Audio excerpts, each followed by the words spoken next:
Fed up with the dark mode in Chrome and yearning for a brighter browsing experience? Whether you turned it on by mistake or just prefer the classic look, I'm here to help.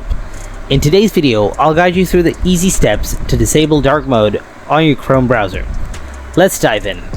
Before we get started, make sure you don't have any third-party themes installed. After confirming that, open the Chrome browser on your computer.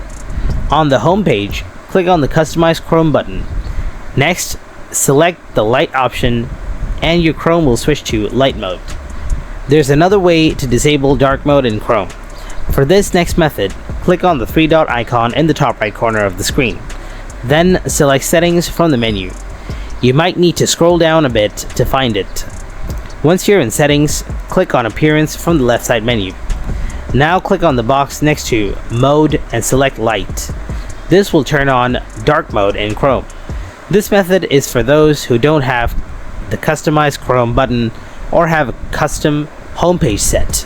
So, that's how you disable dark mode in the Chrome browser. If you found the video helpful, go ahead and hit that like button. For more Chrome tips and tricks, be sure to subscribe to the channel. As always, thanks for watching, and I'll see you in the next one. Bye.